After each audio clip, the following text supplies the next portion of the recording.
tahun 2025.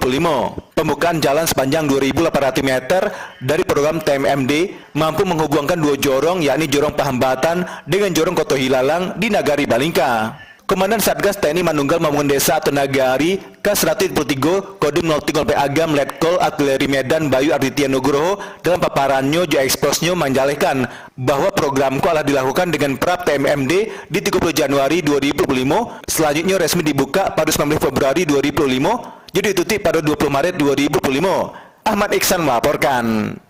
Inspektur Kodam 1 Bukit Barisan Brigjen TNI Yosafat M. Robert Duka memimpin tim pengawasan dan evaluasi TNI Manunggal Membangun Desa K123 di wilayah Kodim 0319 Mentawai pada Selasa 11 Maret Pakan Kapatang. Brigjen TNI Yosafat menekankan pentingnya penyelesaian proyek sesuai target, spesifikasi dan alah direncanakan. Brigjen TNI Yosafat juga menginstruksikan koordinasi lebih lanjut jo pemerintah daerah untuk meningkatkan kualitas jalan dan alah dibuka termasuk pembuatan saluran air serta penambahan jumlah bibit penghijauan menjadi 2.000 batang. Pemerintah Kabupaten Tanah Datar menggelar pasar murah untuk menstabilkan harga bahan pokok selama Ramadan jo Idul Fitri 1446 Hijriah. Berikut laporan Irsad. Pemerintah Kabupaten Tanah Datar menggelar pasar murah untuk menstabilkan harga bahan pokok selama Ramadan ju Idul Fitri. Bupati Tanah Datar Eka Putra mengatakan pasar murah bertujuan membantu masyarakat menghadapi kenaikan harga pangan. Pasar murah menyediakan bareh, minyak goreng, talua, tapuang, bawang, lado, kentang jo bahan pokok lainnya jo harganya lebih murah. Eka Putra menyebutkan kamukonya pasar murah juga akan menjual produk UMKM serupa gula merah untuk bahan kue. Dirinya berharap kegiatan dapat meringankan beban masyarakat Tanah Datar untuk memenuhi kebutuhan pokok. Bupati juga menginstruksikan ASN dan non-ASN membelanjakan THR, TPP, juga jika 3 balik di wilayah Batu Sangkar. Menurutnya peningkatan daya beli menjelang Lebaran berpotensi memicu kenaikan harga kebutuhan pokok di pasar. Pemerintah hadir melalui pasar murah juga untuk menekan lonjakan harga selama Ramadan jelang Idul Fitri. Mengunjungi pasar murah yang mana salah satu tujuannya bagaimana bisa terjaga harganya dalam rangka pengendalian inflasi di daerah kita ini. Tentu kami semaksimal mungkin sebagai kepala daerah bagaimana masyarakat ini bisa terjangkau untuk terlibat persiapan Idul Fitri nanti. Dan hari ini tidak berhenti di sini, kedepannya akan bertambah lagi. Dinas terkait terlibat dan juga rencana kami akan melibatkan UMKM. Pasar murah dilaksanakan setiap Kamis selama Ramadan di pelataran parkir Dinas Dukcapil Batu Sangkar. Bupati Tanah Datar Eka Putra mengajak masyarakat Tanah Datar memanfaatkan pasar murah untuk mendapatkan kebutuhan pokok jo harga terjangkau. Irsyad melaporkan. Dinas Perdagangan, Koperasi dan UKM Kota Padang Panjang saatko menggelar operasi pasar murah di Ampek Kelurahan, yaitu Guguk Melintang, Pasar Usang, Balai-Balai, Jo Koto Kati. Kepala Bidang Perdagangan dan Perindustrian Disperdakop UKM Kota Padang Panjang, Azani Maizwar menyampaikan kegiatan bertujuan membantu masyarakat mendapatkan bahan pokok jo harago lebih terjangkau. Kepala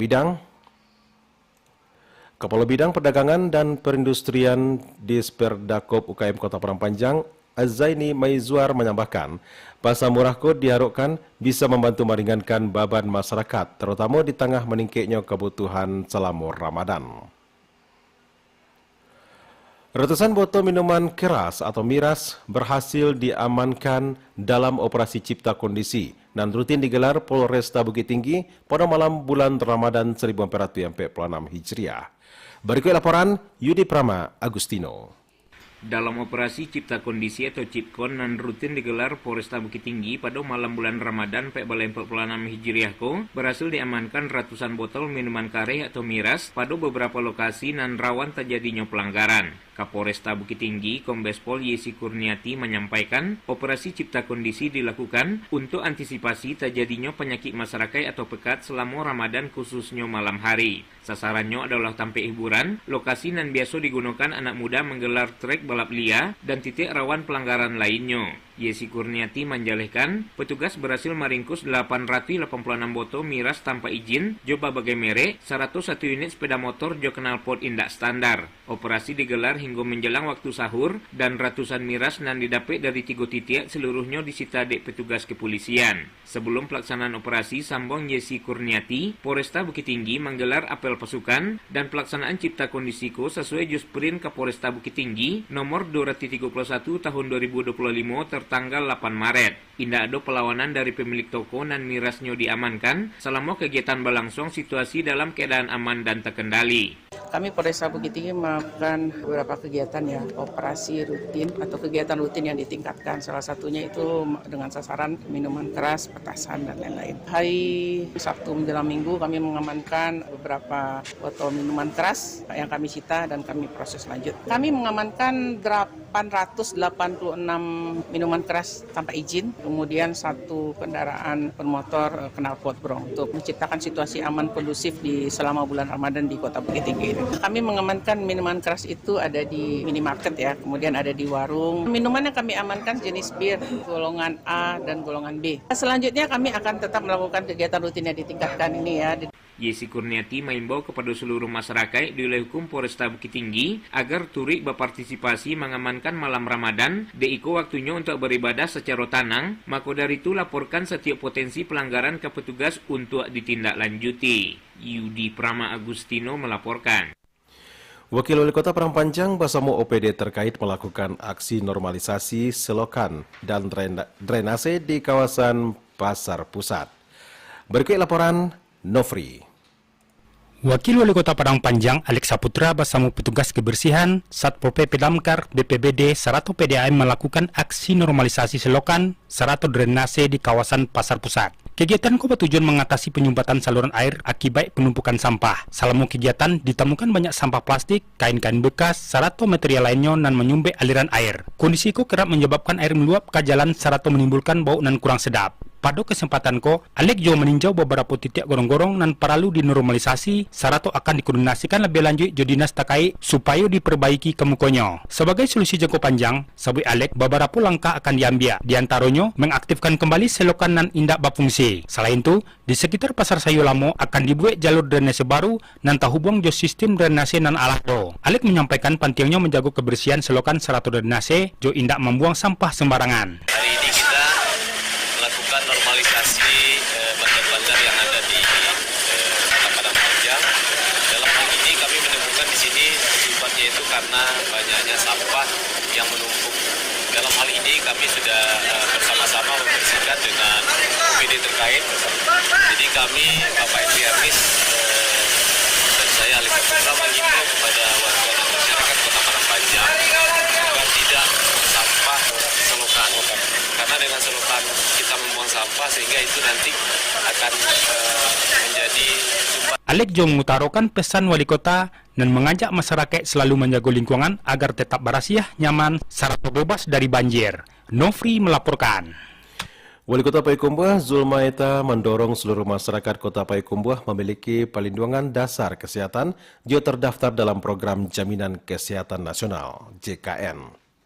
Wali Kota Payakumbuh Zulmaita mengatakan pemerintah Kota Payakumbuh bersama BPJS Kesehatan saat tengah bekerja sama menyelesaikan permasalahan warga dan alun terdaftar sebagai peserta JKN.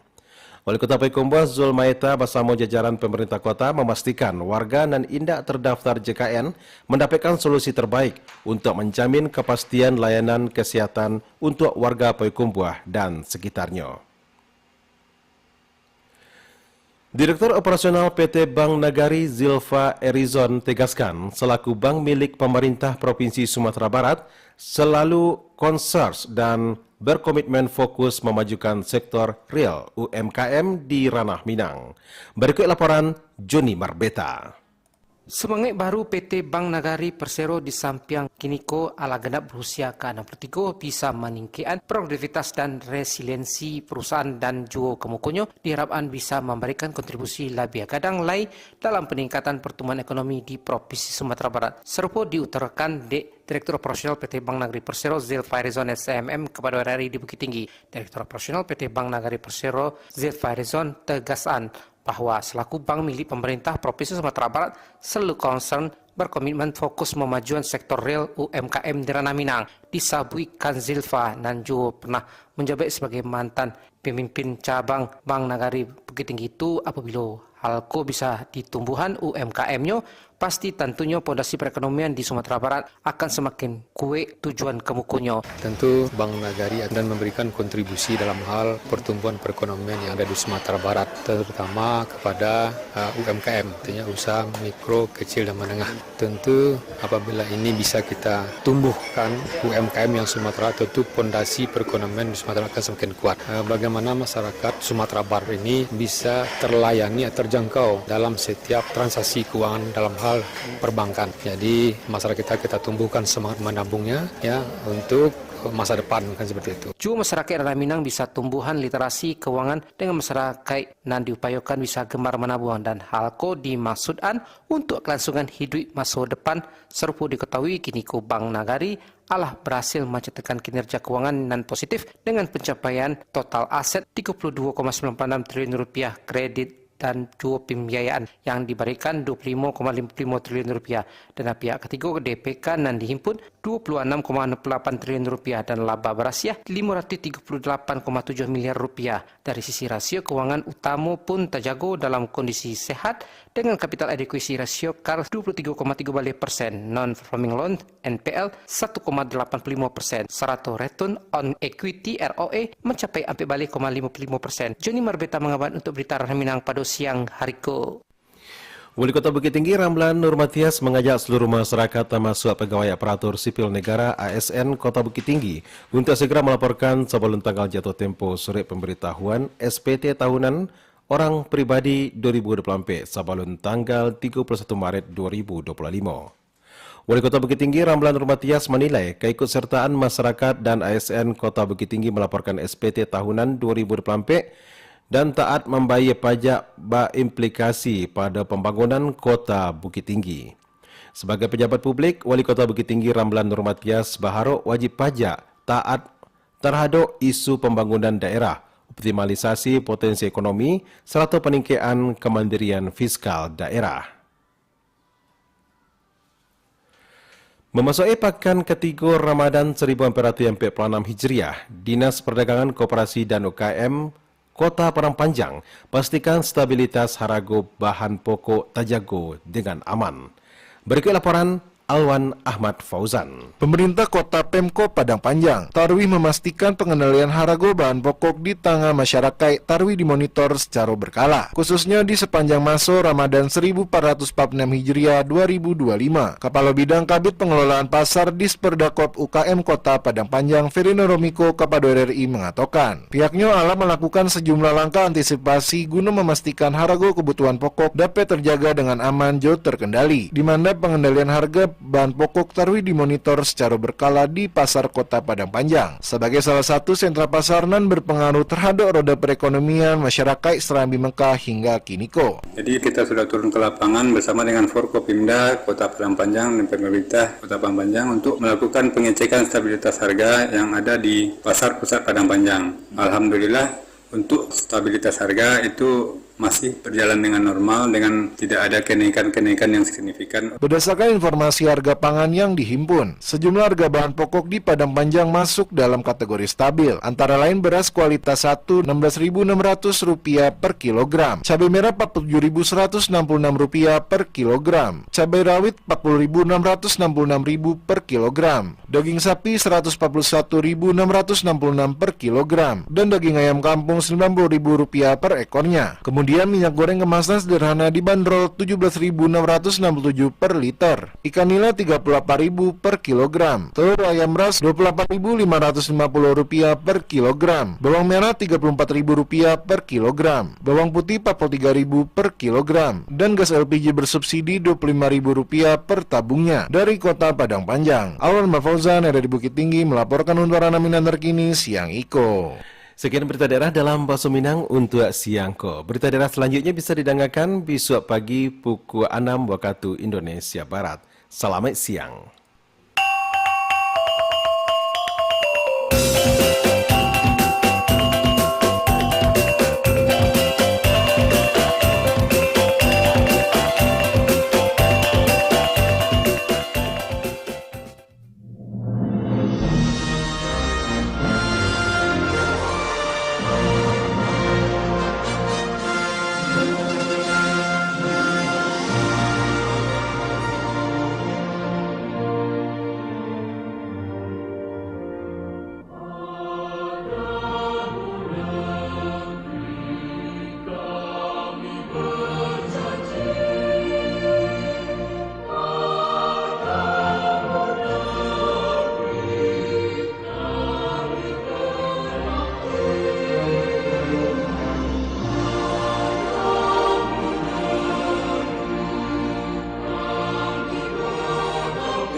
Pro 1 RRI Bukit Tinggi 97,2 FM, kanal informasi dan inspirasi.